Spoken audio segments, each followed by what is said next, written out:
Hey, welcome everybody. Welcome to today's call. Thank you so much for joining me for our next office hours call here. We'll get rolling here in just one moment. Hope everybody's having a great day.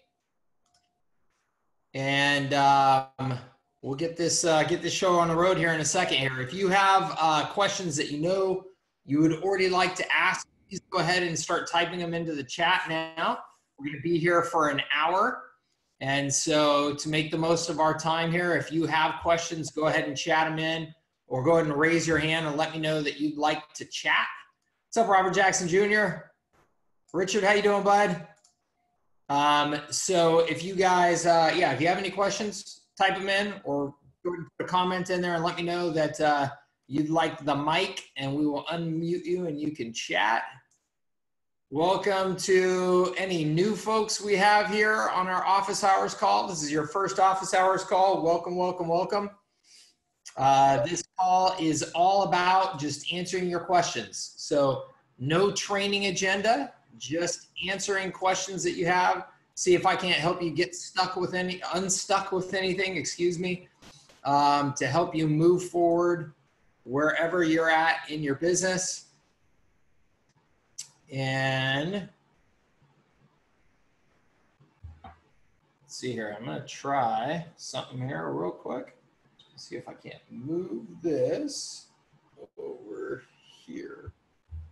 And now you've got a full shot of my bar. How's that? All right, let's see here. The old quarantine office. The quarantine office is fully stocked. You can see the quarantine office is also shipping and receiving and pictures of the kids, all that good stuff. All right, cool. Let me know if you have any questions. If you don't have any questions, you know what happens. We sit here in awkward silence for 1 hour and stare at each other on camera. I don't want that to happen to you guys. So, so let me know any questions that you have here and we'll get going. Johnny Walker Red. Yeah. Do I have the Johnny Walker Red back there? No, that is Stranahan's. That is Stranahan's Sherry Cat is what that is. Stranahan's is my favorite everyday, not that I drink it every day, but my favorite daily whiskey, I should say. Non-celebratory, nothing fancy pants. It's a Colorado whiskey, and I love it. I fell in love with it while I was there. Yes, Jimmy. Great. Jimmy's got a question. Awesome. You want to unmute, Jimmy? Go for it. Hey, Mike. How's it going? Great. How are you? Good, good. I had a quick question. It might be more on the funnel side for the agency website that I have. I have the 4R Shook booklet that you put together. I'm giving that away on the website. Awesome. I'm curious to see if it's something I should test, or I don't know if I'm overthinking it, but give away the booklet. Should I lead them into a video that's the webinar presentation and then into a call, or should I actually get them into register for a webinar and eventually get them on a call? I wouldn't take them right into the webinar when they register. Well, let me say here, hold on. So if you were to position it as get this, book plus this complimentary free training on the concepts in the book, I like that a lot. That's cool. So when I'm getting that, when I'm opting in for both of those things, and I know it as I'm opting in. That has been a very successful approach for me to get people onto webinars. So instead of just marketing the webinar, market a thing plus free training to go with that thing. So I like that a lot. I would not have them opt in for the Shook and then just take them to a page where all of a sudden there's a replay of the webinar happening, because I'm not in my mind, I'm not positioned to sit there for an hour, webinar. So I do like I said, either combining the two in that front offer, or I would take them to a shorter video where it's like, where maybe it's you doing a talking head video. Hey, thank you so much. This is Jimmy with such and such agency.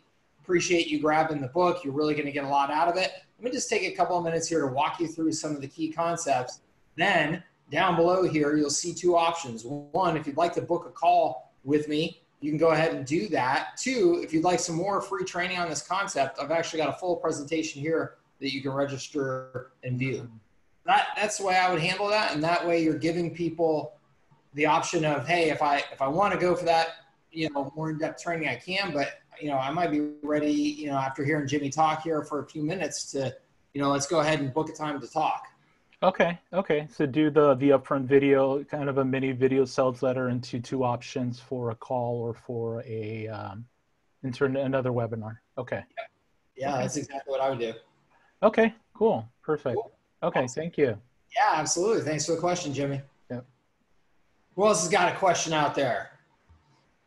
Oh, nice. Robert Jackson Jr. Here we go.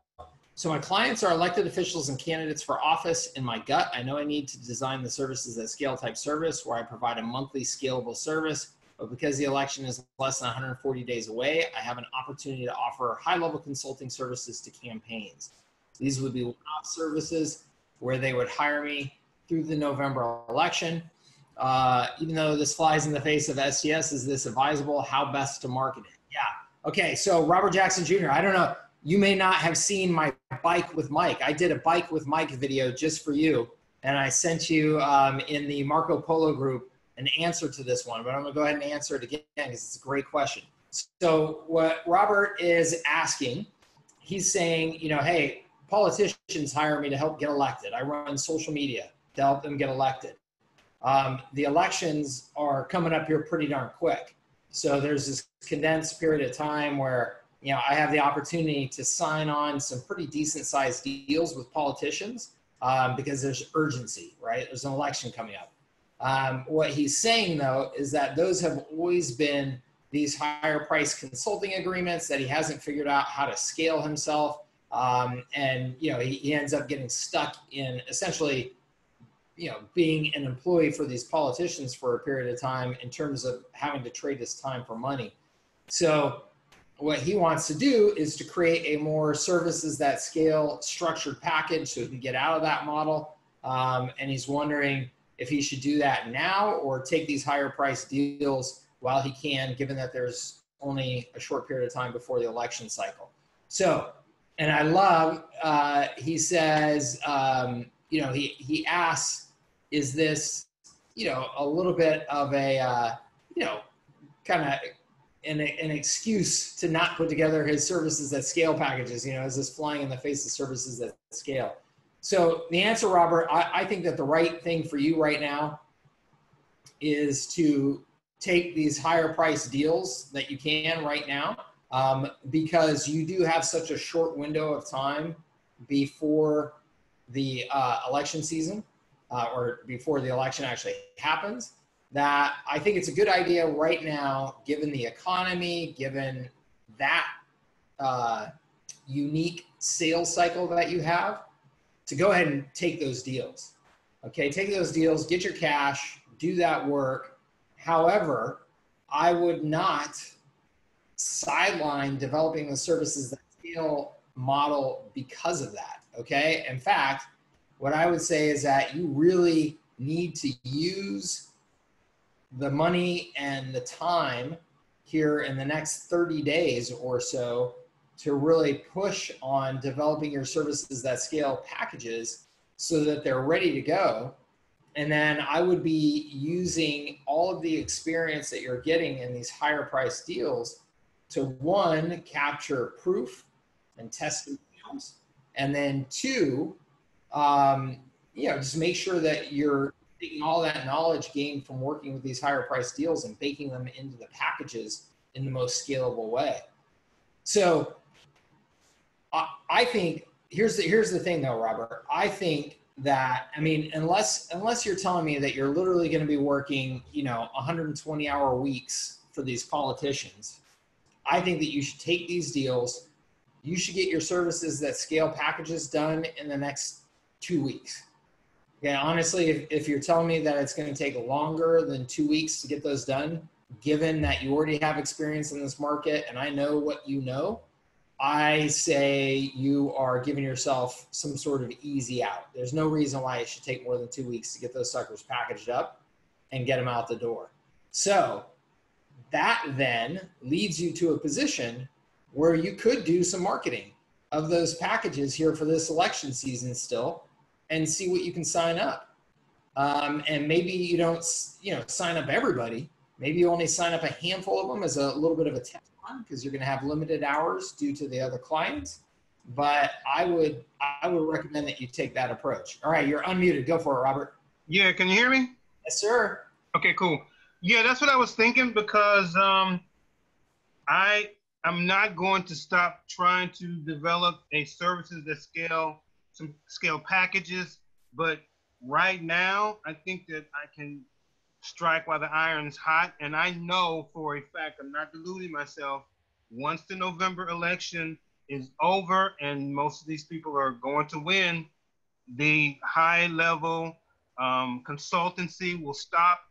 But in my back pocket, I'll have these services that scale products and services that I can just transition and just market to everybody. Plus, I'll have a whole lot of cash in order to throw into that. So that's what I was thinking. I love that. I love that. Yeah, that's great because, you don't want to let those politicians, once you did all those good work for them, but you're right. They may not need or want the higher price packages anymore, but you should definitely make that pitch of, hey, look, you may not need the full, service anymore, but you definitely don't want to just let this thing slide. Here's a maintenance service package that we have, that's going to get you, 60% of the benefit for 20% of the price, and make sure that your social accounts are still nice and strong, throughout your time in office. So that I love that idea. Great, that's what I'm going to do. Awesome. I like it. Send them over to me as you're packaging them up if you want any feedback. Okay, I will. Thank you. Awesome. Let's see here. Dave says, I'm working on a Google shopping campaign with retargeting. There are a lot of different skills needed to pull this off smoothly. Have been using Fiverr to hire help to fill in the gaps I can't or do not want to deal with. Things I still need to get done. Set up and fix Google Analytics, set up tags manager, add conversion tracking, design HTML5 ad roll banner, aka remarketing ads, deal with the ad roll campaign setup. Looks complex. Should I look somewhere else for help or stick with Fiverr? Is there a company you think is better than AdRoll? Okay, first on the AdRoll front, I would personally, I've tried all those retargeting platforms. I don't like any of them. I would personally just go straight to Google. I would just use Google as your retargeting platform. Google's reach is darn near infinite, and the ad platform I just think it's superior. Like the ad rolls and the perfect audiences and stuff like that tried to dumb down Google to make it easier to use, and I think they became junk in the process, honestly. Like the last time I tried to use them was just a handful of months ago, and I thought it was bad. So I would just use Google, honestly. In terms of how to set up Google properly, I haven't looked for somebody on Fiverr to do that in a long time. I would look at, oh my gosh, hold on here. What's the name of the company that I use for all of my hiring? Upwork. Upwork, thank you, sir. Upwork, I would use Upwork. I literally do 100% of my hiring through Upwork, so that's a on-the-spot brain fart there. So I would use Upwork personally, and then I would go to, hold on one second, let me share my screen. Let's go over to Google real quick. Let's pause on this so we don't have to hear that. Let's go over to YouTube and let's go to Measure School, right? Is the name of it? Pretty sure. June 9th, 2020. Oops, hold on, let me quiet myself down there. I would go over here and check out this guy's website and get a hold of him. And if he doesn't have inexpensive services, I would also just ask him if he has a service provider that he recommends. Just as kind of a backup plan, my guess is that you'll find somebody on Upwork just fine. But this guy, I love his training. This is the guy that I use for anything Google Analytics related in particular.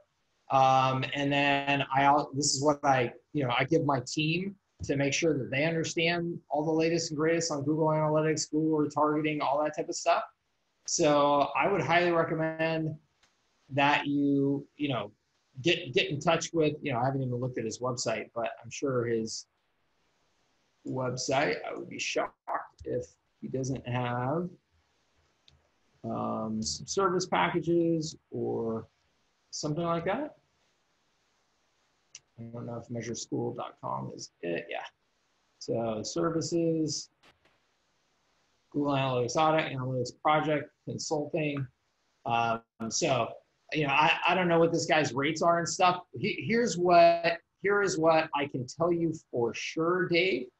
This I am absolutely 100% right about. So take my word on this, okay?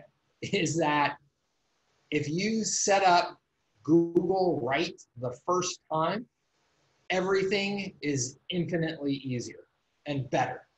The data you get, your ability to manage things, like all of that stuff is infinitely easier and better. And so what I would recommend is just that you make sure that you've got somebody that you've got a high degree of confidence for that initial setup. Again, for the initial setup I'm referring to, that you've got a high degree of confidence that they're setting up your stuff right, that they're setting up your accounts right, and reporting you want, any other type of stuff.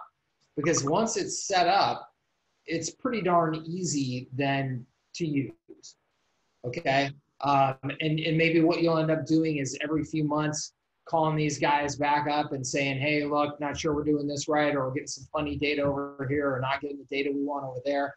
And he'll jump in and help you, briefly. So that is, it's just my recommendation to make sure that you do what you need to do, make the initial investment to get set up properly. Okay. Yeah, you bet, Dave.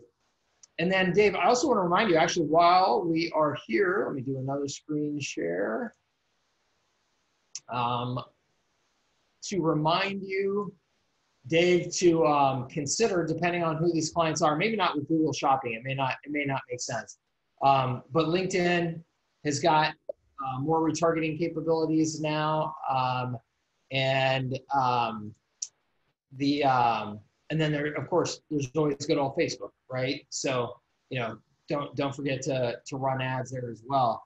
But I personally think that if I were running retargeting as a service, like that's my business, I would personally work with Google, Facebook, and LinkedIn directly, and I would ditch the AdWords of the world. It's going to take you a little bit, you're going to have a little bit more learning curve up front, but I think you're going to have a much, much more successful service.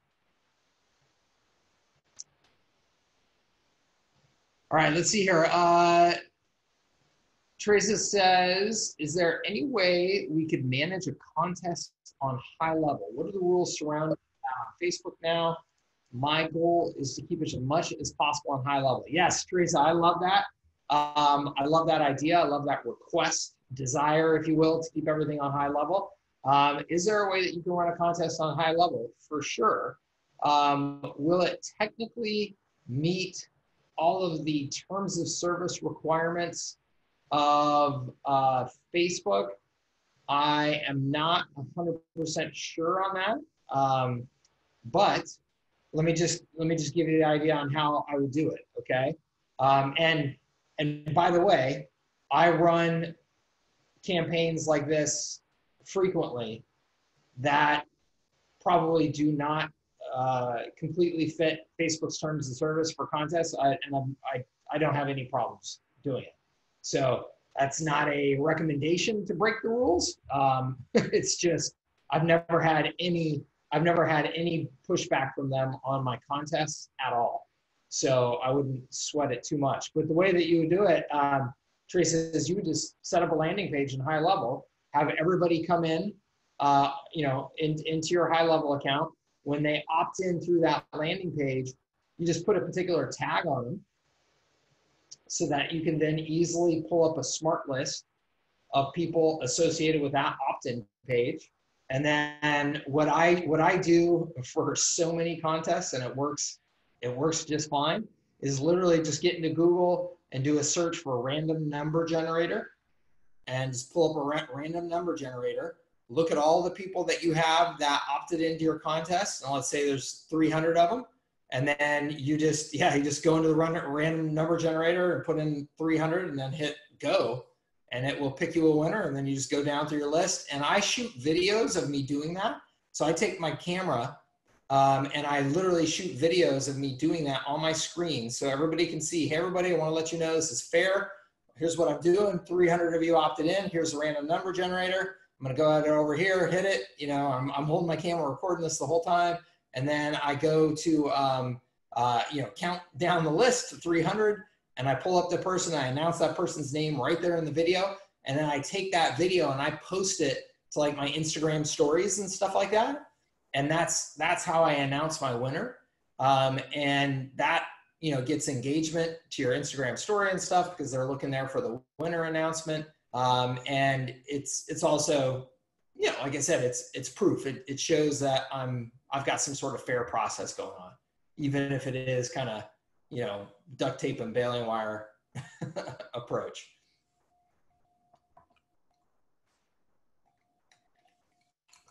Awesome, Tracy. Good. Kathleen says, Nat says, are there any good LinkedIn scrapers for getting leads? Well, Nat, there are a lot of those out there. I don't know if it's Nat or Nate. I'm sorry if I'm saying it wrong. There are a lot of those out there. I would check in with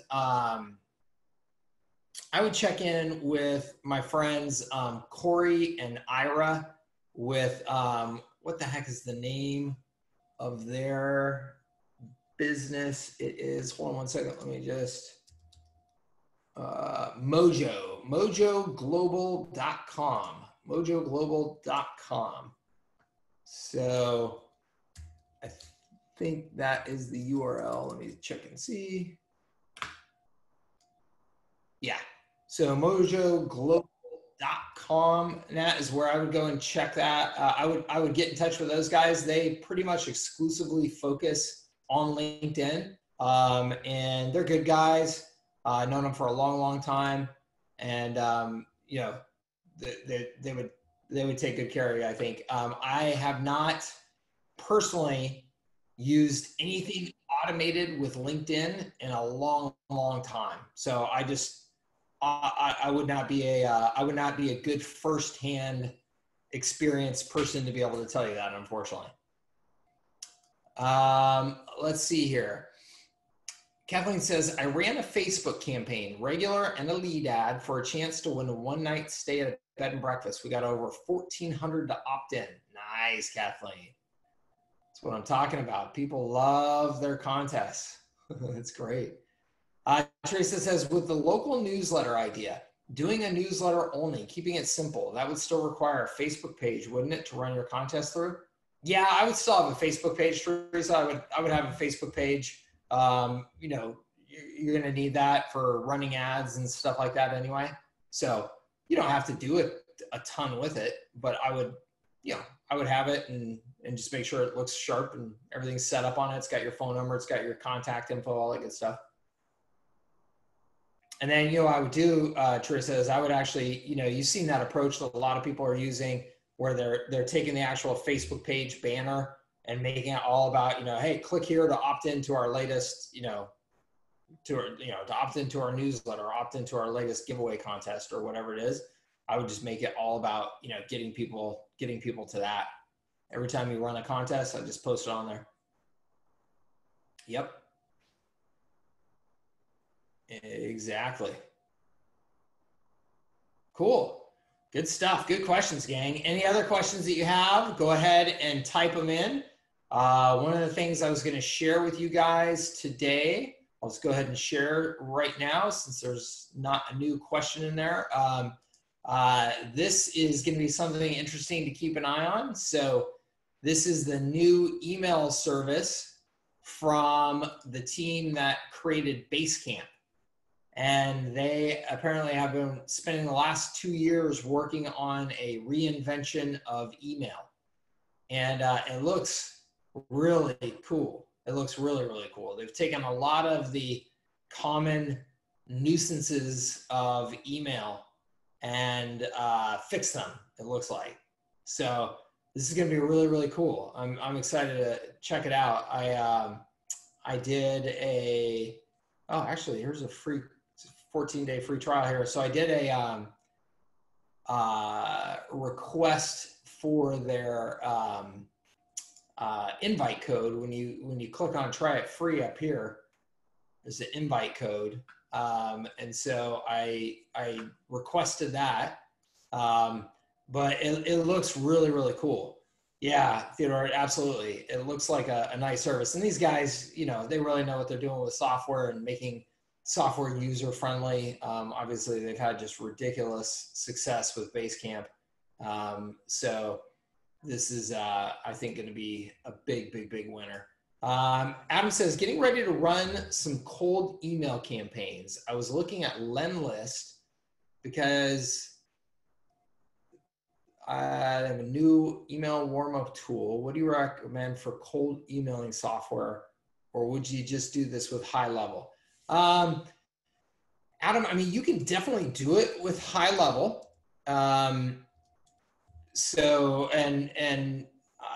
The only concern that I have with doing it with Highlevel is that, you know, I used to manage crazy high volume cold outbound email campaigns for hundreds of businesses when I had, you know, Kutenda, and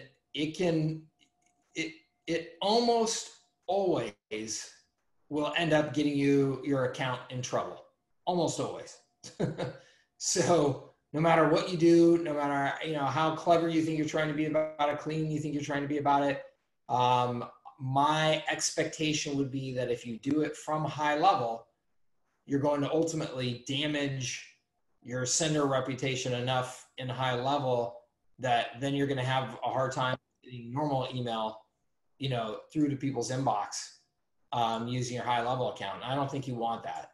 So I would personally, if you're going to do like, you know, I don't know how, Adam, like how high a volume you're talking about. If you're going to do like, you know, 100 emails a day, then I think using your Highlevel account is just fine. If you are going to be, welcome Rhonda, good to see you here. If you are going to be doing like super high, you know, high volume stuff, then I would recommend that you look into a service like Reply.io. And Reply.io actually is going to limit the volume that you can do at any one time, because last I looked, it runs through Gmail. And so Gmail limits the number that you can send at any one time. But it's a really, really slick service and has all of the protection and stuff that you need built in to make sure you don't do anything that messes up, you know, accounts. But it's also separate, right? Which I really like.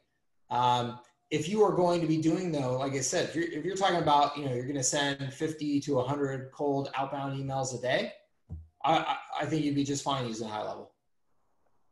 Yeah, probably not huge volume. Yeah, then I think you're fine with Highlevel.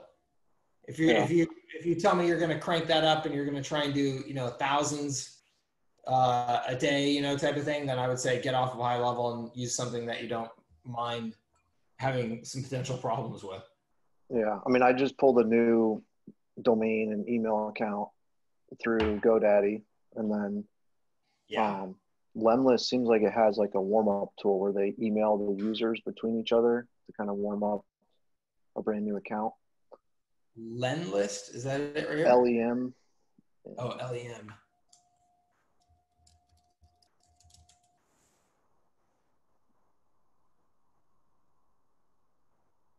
Okay, cool. I mean, this looks like certainly looks like a legit service and company for sure. So, I mean, this is probably super comparable to Reply. Yeah, so I would just probably look at those two. I think that's Yeah, I'll plenty. take a look at Reply.io. Thanks.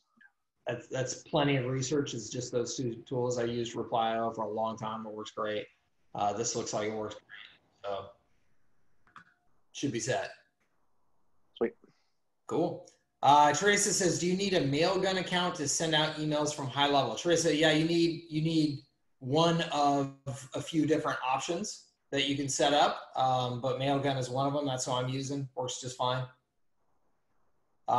Theodore says, Mike, I saw you had 2 sign-up options for Highlevel, and I mistakenly signed up for the higher level, even though I already had a membership. Can I still change this? Yeah, absolutely. Just email here. Just help@Digital Marketing Lab.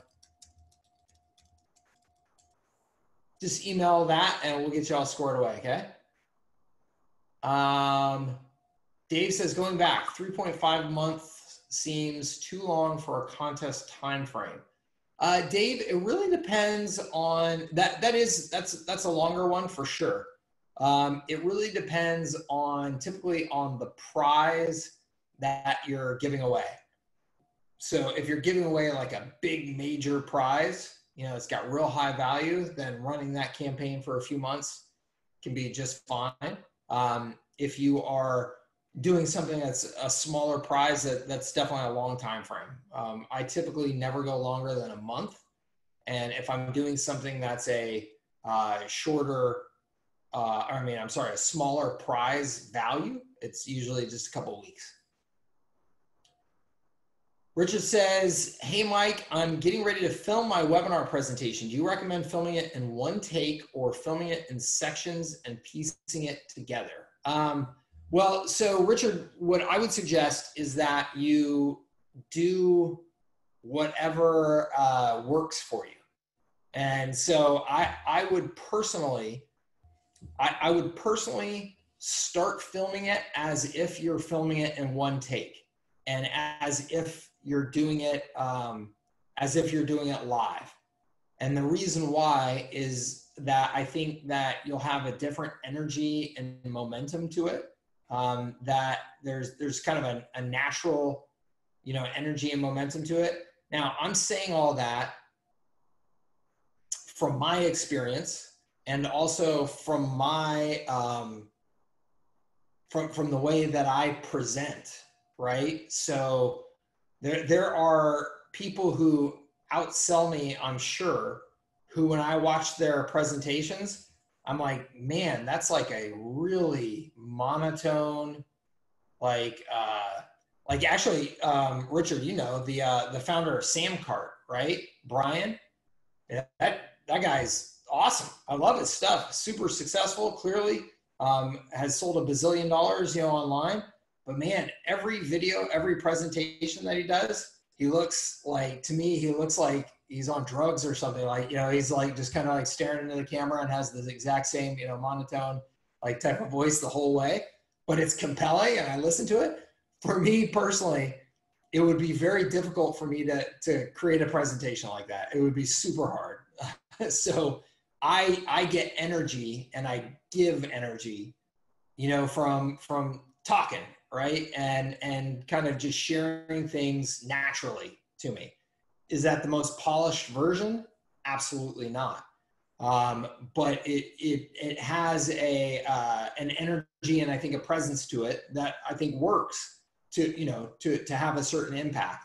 And I think webinar presentations, I think your energy on a webinar presentation can have a big impact on your ability to persuade people and sell, right? Like they're going to be sitting there for an hour listening to you talk, having some energy and trying to communicate that energy to them, your enthusiasm, your passion. So I would recommend that you give it a shot, and you may make mistakes along the way. And I would recommend that you just keep on trying to roll through it. Just keep on going. And, you know, just like if you were on a live presentation, you're not just going to stop the presentation and throw your hands up and go, oh, hold on, guys, I want to start over. You would just say, oops, you know, hey, hold on, let me, you know, and just keep rolling. So I would do that as your first shot at it. And then you always have the ability to then go back and edit things and cut things out and reshoot sections if you need to. You know what I mean? So I rarely do that, but I will say on a webinar presentation, and particularly Richard, where I know what you're going to try and do is put a lot of traffic into this thing, I think it's a good idea that you do think about your presentation in sections, because by thinking that way, just to give you an example, let's say that you've got a quick intro and then you've got a quick about me section, okay? If you think of those as two different sections and you just have that mental awareness, then as you go from your intro into your about me section, there's little things that you can do that will make this much easier. So as an example, one of the things that I learned not to do is I'll be talking, and then while I'm still talking on this side, because I've got this momentum and energy, while I'm still talking on this slide, I'll hit the advance button and the next slide will start pulling up while I'm still talking about the last slide. Just because I've got this kind of momentum and pace to what I'm doing, I'll do that. But when you go to edit and transition, it takes a little bit fancier editing skills than I like to have personally to edit in that situation. You know, where you've already advanced the slide to a new slide, but your audio is still talking about this slide, but now your video is on this next slide. So that can just cause a little bit of editing complication. But if you're aware that, hey, I'm about to transition into my next section, then what you can do is make sure you're on that, you finish that slide, maybe you take a 5-second breath and then go on to the next section. And when you do that, you're now going to have this nice editable section that you could say, hey, you know what? I really want to redo my introduction. I don't think I got that right. Great. Now you can just edit out the whole introduction, drop in the new introduction, reprocess the video, and you're on your way. Okay? So as you start recording this, because you know, Richard, you're not going to record this thing once. You're going to record this thing like 50 times, you know, over the coming year, or sections of it or whatever. So, you know, it pays to just kind of think about that stuff. Okay. Cool. Yeah. You hate the idea of being on for 48 minutes and then screwing it up. Yeah. So just relax. It's not live. You can edit it, right? So go through it. I still recommend go through it as if it's live, because honestly, I think, Richard, having you on a presentation, we're at minute 48, you actually show that you're human and have a little bit of a slip up and, you know, acknowledge your slip up and then keep on going. I actually think there's a lot of people that will actually appreciate that rather than hearing this perfectly scripted presentation the entire way where they're like, oh geez, this guy recorded every second of this to pitch me, you know? I think there's a lot of people that will find it relatable.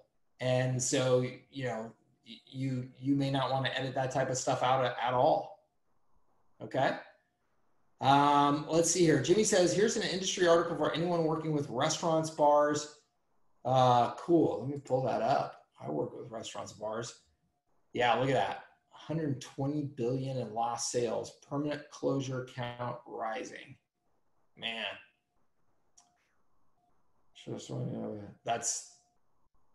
That is brutal. I did see that retail sales were up 17% in May. So that's a good sign. Moving in the right direction. Cool. Thank you for that article. Teresa says, for the local newsletter model, would you attempt to get a phone number so you could communicate via SMS later? Yes, absolutely. And on the form, I would have first name, email, and then SMS as optional. And then what I do, you can see on, I don't know if it's on the landing pages that I shared with you, Teresa, but on my current landing page for my contest for their San Diego, I put a little asterisk and I say, we highly recommend you give us your number so that we can make sure and get a hold of you if you win.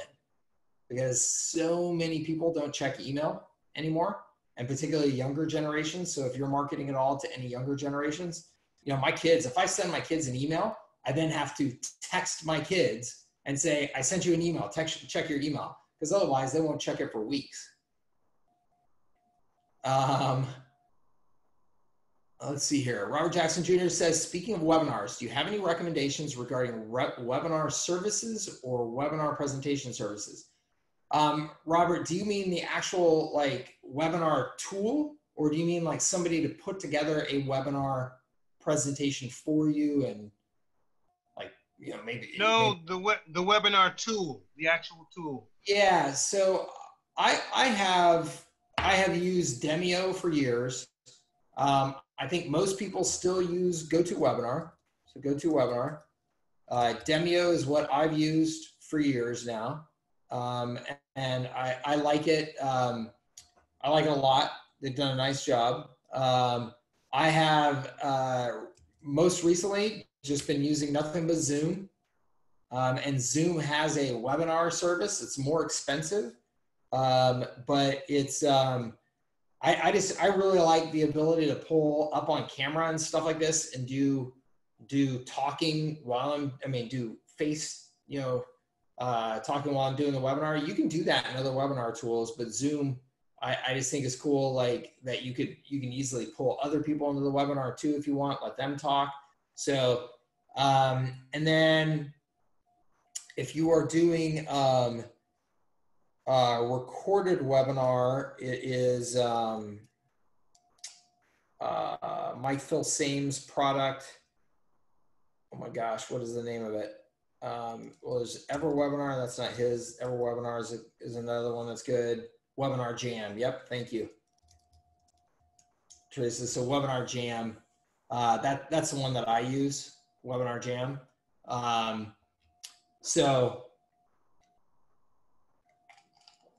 that's a whole bunch of tools for you right there, Robert. I can tell you Demio, Zoom, and Webinar Jam are the ones that I have been using for the last few years.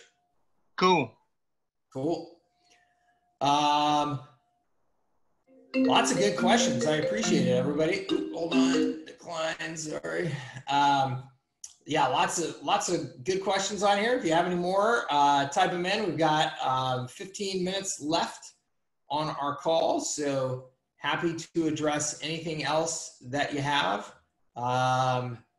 Let's see here. For those of you, I know some of you are following along on the local attention engine campaigns that I'm doing in Facebook in terms of you know, testing my testing process and stuff like that.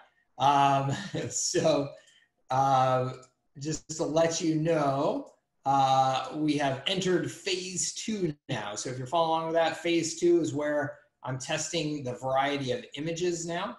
So I got 2 headlines in particular that have worked really well for me in this last 7 days. So remember, testing my messaging first, and then testing my images. So in terms of, in terms of testing my message, if we look at it here, you can see here I had a couple of winners here in terms of click-through rate, 1.06, 0.95. That's link click-through rate versus 0.88 and 0.51 and 0.70 on campaign, on campaigns that I had been running.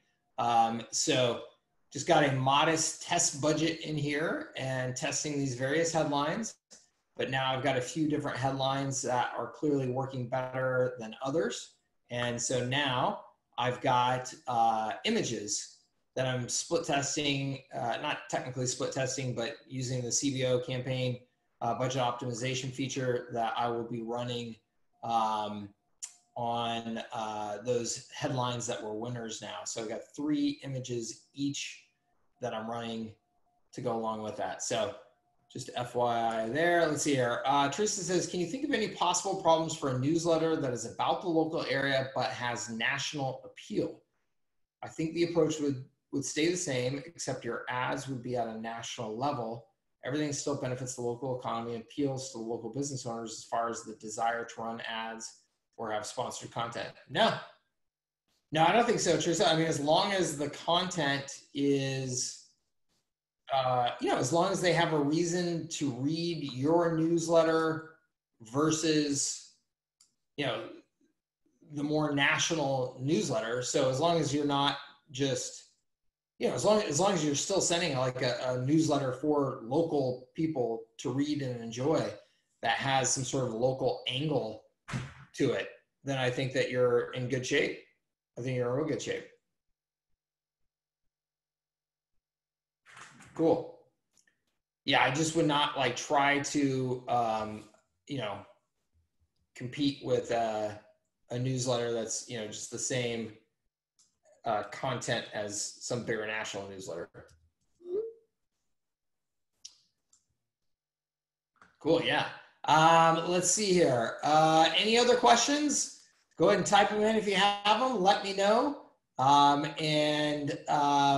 happy to answer them. We got about 10 minutes left here on our time today. So if you have any other questions, go ahead and put them in there. And I'm laughing because my daughter is texting me trying to get me to pay attention to her. And I'm like, child, I'm on a call.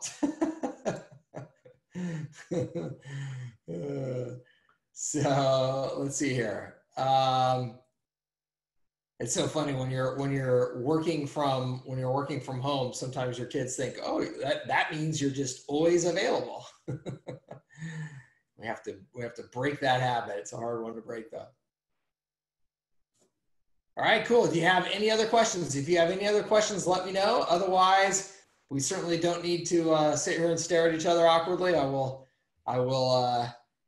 get you on. Thank you, Theodore. I'll get you on your way and let you get back to work and get back after it. Oh, let's see here. Adam says, how many pricing options are too many or recommended for a website?